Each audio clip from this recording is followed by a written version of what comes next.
Donc lors du conseil des ministres aujourd'hui le président Bassirou Diomaye Diakhar Faye nag amoon na benn réaménagement si nga xam ne que moo di gouvernement bi donc nag à la dernière minute Boubacar Camara nommé nañ ko léegi moo daal di utu ki nga xam ne que moo di El Aminou Lo jàpp leen itam le président Bassirou Diomaye Diakhar Faye amal na benn li nga xam ne que moo di changement bu légère réaménagement si nga xam ne que moo di équipe gouvernementale bi donc ki nga xam ne que moo di Boubacar Camara léegi moom mooy ministre secrétaire général du gouvernement mu daal di utu El Aminou Lo donc ce dernier a été promu ministre auprès du président de la République bi nga xam ne itam moo daal di chargé suivi du pilotage et l'évaluation de l'agenda national transformation 2050 ba ne kon nag ce changement mi ngi intervenir dans un contexte où l'exécutif affiche sa volonté de renforcer la coordination stratégique des réformes majeures inscrites dans ce nouveau cadre de développement à long terme mbokk yi donc mi ngi noonu ki nga xam ne que mu di le président Bassirou Diomaye Diakhar Faye bëgg na daal di def kéem kattanam Sénégal 2050 mu daal di war a mën a réaliser wu commencé li nga xam ne que moo di réalisation ba waral nag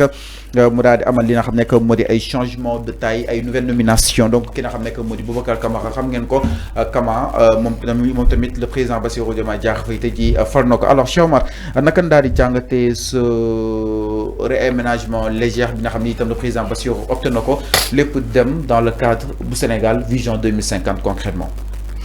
non mais c'est-à-dire loolu kii la rek phrase la bu ñu defar rek ne la way vision 2050 parce que Al Amine Lo lañ fa yóbbu. Il m'est arrivé dans mes précédentes émissions de dire que parfois dañuy soxla un interlocuteur. Al Amine Lo sa dernière sortie où il nous disait que économiquement réew mi situation bi fii la toll il faut que son discours c'était de nous demander de serrer la ceinture. Moi j'avais dit à la télé. Moi je peux pas écouter Al Amine Lo. Tu sais pourquoi. waxoon na ko fi waaw. non man maa ko waxoon man maa ne du ma ko déglu xam nga la du ma ko woon déglu. parce que bi ñuy fal Ousmane Sonko le Sénégalais yi wóolu mu joxoon leen Diomaye. kon am na ci ay questions majeures yoo xam ni buñ ci waree wax ak réew mi bu ñu indil ay fonctionnaires ni ñu indil ay décideurs ñu wax ak Sénégalais je l'avais dit et puis moi j'ai pas de reproche à faire parce que pour man je parle de compétences.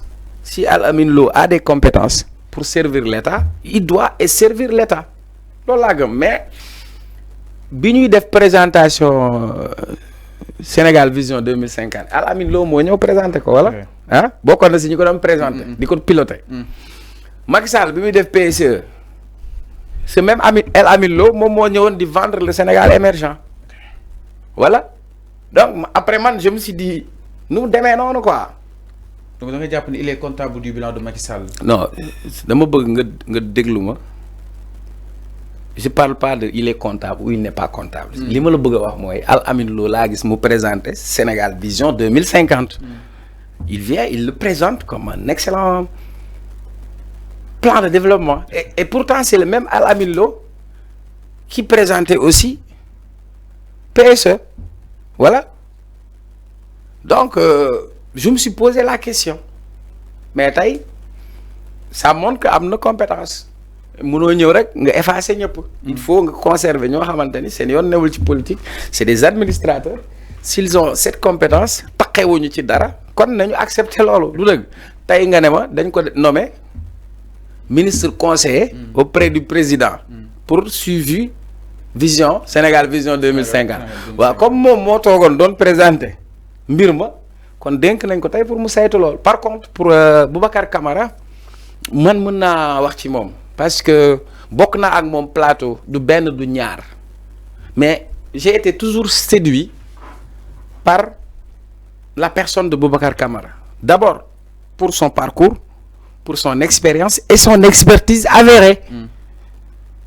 Tu sais que Boubacar Camara li ngay dégg fii ñu lay wax douane sénégalaise performance yi mu am Boubacar Camara est pionnier dans ça. Okay. Donc c'est sous Boubacar Camara la ñu am douane sénégalaise bu performant moom sax ci direction am la ñu indi woon le système Gaïndé Boubacar Camara je l'ai toujours dit xam-xam bi mu am kenn du ko natable. Okay. Ce que les gens ne savent pas Karim Wade bi mu fi yore ministère infrastructure ñu naan TRSL Boubacar Camara moo nekkoon. Secrétaire am maanaam moo yoroon ministère bi presque du point de vue administratif parce que Karim moo ko remarqué le même Boubacar Camara yàggul fii laa toog ma ne la nan la Sénégal di amee doomam bu am xam-xam bii am expertise bii te duñ ko jëfandikoo ñan ñoo ko nommé woon Bénin ñoom ñoo jël Boubacar Camara nommé ko adjoint directeur port bu Cotonou pour moom mu ñëw mu régler seen difficulté mais tey bu fekkee jox nañ ko poste bi stratégie donc ça veut dire que tey le président sait s'entourer quand tu as un Boubacar Camara c'est un cerveau à côté tu as un Mary Teuw Niane c'est un cerveau ça montre que le président est bien entouré voilà. Alors mi ngi noonu par rapport comme nag yow da nga ma wàcce information brute ma jox la sama commentaire brut. Alors Cheikh Omar li nga xam ne que moo di Sénégal 2050 bi wax na ko da nga ko see dugal concrètement par rapport ak wàllu wuru mel mais est-ce que instant bii nii sa analyse jàpp nga ni ñi ngi nekk dans les véritables conditions à ce que pour ñu daal di war a mën a réaliser waaye itam Sénégal daal di war a mën a sentir seen bopp bu baax a baax xam ni fii ak 2050 yi fii dina neex est-ce que justement les prémices se dessinent concrètement pour un Sénégal 2050 bu meilleur. 2050 ñaaraat nga. dinaa dugg si ay cinquantaine de. ban cinquante dinaa nekk si cinquantaine yi. déedéet yow fi mu toll nii ñaaraat nga am ah 2050. la ñuy waxtaan. mais boo nee ma non xam nga waaw non dama bëgg ñu waxtaan nañ ko daaj xam nga 2050 c'est une projection. moi je fais de la plan moi je suis un planificateur. On fait des projections en fait. Moi je suis appelé à faire un plan de développement communal d'une commune. damay analyser ay données yu bëri. données yi may jël d'abord c'est des données démographiques calculer population Sénégal at bi fii lañ toll dans 2050 population bi fan lay toll. ressources Sénégal yi lii lañ am. bu ñu ko investir ci ndàngam def li fii la ñu war a yóbbu.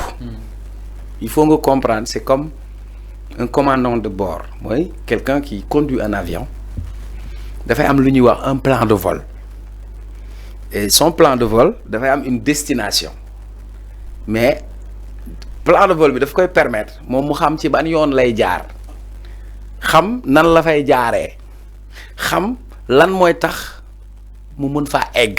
Je te donnais juste ben exemple métaphore quoi est-ce que comprendre nga donc disons que le président il est le commandant du bord de l'avion Sénégal sa destination c'est en 2050 mais pour aller en 2050 il faut faire une projection qui voyage loin ménage sa monture ci wolof mooy ki nga xam ne dafay dem tukki bu sori day defar waruwaayam parce que fa muy jëm yoon bi ko fay jaarale fa mu nekk ci loolu maintenant ñoom bi ñu indee mbir mi dafa am ci ay axes stratégiques yu ñu ko teg muy 4 piliers fondamentaux quand j'ai vu de première vue fan yi maa ngi dégg sax am na ay étudiants yu ma invité au niveau de l'ESP mooy ñuy def collectivité territoriale dañ ma invité pour ma ñëw waxtaan ak ñoom ci wàllu collectivité territoriale ci wàllu vision Sénégal 2050 je suis en train de voir un peu seen TDR yi donc première chose mooy gouvernance bonne gouvernance xam nga Sénégal bu ñu waxee bonne gouvernance nit ñi dañu foog ni bonne gouvernance mooy affaire reddition des comptes xam nga affaire transparence alors que romb na foofu parce que bonne gouvernance mooy tax nga am ay institutions yi nga xamante ni mucc na ayib bonne gouvernance moom mooy tax ressources yëpp ñëpp mën cee amee bonne gouvernance mooy fexe ba li ñëpp bokk ñëpp mën cee jot bonne gouvernance day renforcer état de droit bonne gouvernance bokk na ci si wàllu démocratie bonne gouvernance mooy fexe ba égalité des chances am à tous les niveaux sur toutes les politiques sociales sur la question de l'équité yooyu yëpp dafay dugg ci wàllu bonne gouvernance donc kon mooy première chose il faut nga defar ay bànqaas mooy fondement yu dëgër parce que boo amul bonne gouvernance rek leneen loo teg ci kaw day màbb kon ñu jàpp ni mooy fondement bi mais ñoom bi ñu jógee ci wàllu bonne gouvernance dafa am beneen buñ ci teg mooy lan mooy le capital humain parce que mën nga defar dëkk mais faw nga defar nit ñi et c'est quand on parle de capital te dama bëgg ñuy waxtaan xam-xam tënk ko rek ñu tënk foofu. non entreprise soo ko amee. tënkal xam nga nag dama am déformation parce que man j'aime transmettre. ok alors bu njëkk ba le système capitaliste, on ne parle que de capital. Pour nous, le capital, c'est l'argent, en fait. Après, nous avons si machine. Mais on a compris que le capital financier, les machines, te do am développement parce que dafa am lu la manqué. Moy le capital humain. Moo tax on parle de ressources humaines. Donc mënoo nekk ci réew moo xam ne tu as 70% de jeunes te doon renforcer ce capital. Maintenant le capital humain d'abord il faut faire de telle sorte que la société nit ñi am bien-être xam nga la mooy bien-être. Fàllu mooy seen niveau de vie. Xam nga tey bu njëkk ba dañ doon xool réew ni mu riche ñu ne la. PIB maintenant romb nañ foofu léegi xam nga lu ñuy wax indice de développement humain mooy ñaata hôpital nga am ñaata médecin nga am pour nangam de population donc kon da nga war a régler des questions prioritaires comme la question de la santé parce que si les gens ne sont pas en bonne santé ils ne seront pas productifs mais si les gens amuñu condition de vie bu améliorée ils ne seront pas productifs mais beneen bi si ëpp importance laaj ma mooy ban troisième mooy il faut que déedéet ñi am xam-xam parce que àdduna bi tey soo amul compétence amuloo capital humain. Donc mooy kon dañu war a gën a investir dans l'éducation dans la formation donc kon bu ñu tegee wàllu capital humain ba pare ñoom fan lañ ci teg seen troisième mooy lan. Troisième bi aménagement développement durable. Très bien tu parles d'aménagement et développement dans l'aménagement il y a tout parce que yàlla bi mu defaree àdduna bi daf ko aménager lu nekk dafa am place am mais ñun tey. Nous avons un boom démographique. Quand on parle de boom démographique, ça veut dire que on a même les dividendes démographiques. Mais il faut organiser l'espace. Organiser l'espace, mais aussi quand on parle de développement durable, le principe rek mo nek ci développement durable. J'aime bien parce que j'ai fait une formation sur le développement durable. Ce que les gens ne savent pas, c'est très simple. La femme lu ñu koy définir mooy développement durable mooy nga fexe ba yow tey li nga fi fekk ci ay ressources nga mën koo jëfandikoo. waaye nga mën a sóoraale ñii ñëw ëllëg ba doo leen gàllankoor mais surtout développement durable dafa am ñetti axe tout à l'heure on parlait de capitalisme ça veut dire que les gens ne sont là que pour l'aspect économique comment faire pour avoir des bénéfices maintenant le développement durable dafa am ñetti aspects yu mu intégré jàppal lii bu ko fàtte suñ la waxee développement durable ñetti piliers la mooy développement boo xam ni dafay prendre en compte l'environnement dafay prendre en compte le social doit prendre en compte l'aspect économique. Donc le développement durable repose sur trois piliers essentiels. Le social, c'est-à-dire l'homme, l'humain, le développement de l'homme. Benen bi c'est il respecte l'environnement, il protège l'environnement. Troisième bi mu doga ñëw sur l'aspect économique. Donc loolu am na solo. Quatrième bi nak moy lan? Économie peut être compétitive. Très bien. Maintenant pour être compétitive pour avoir une économie compétitive, il faut avoir des bases. Les bases, c'est quoi? Avoir la bonne gouvernance, développer le capital humain, faire les aménagements, l'industrialisation nécessaire pour pouvoir être compétitif. Donc la compétitivité, ce ne sont que les fruits de l'investissement qu'on a eu à faire par le bas. C'est clair. C'est que damay bëgg parfois duñu waxtaan politique non damay bëgg ñuy waxtaanee ñi génnee xam-xam yi nga xam ni c'est important comme ça su ma nit ñi déggee da xam ne man trafic ma ba xam quoi c'est important ñu ñëw si leen sans plus tarder ginnaaw loolu par rapport ak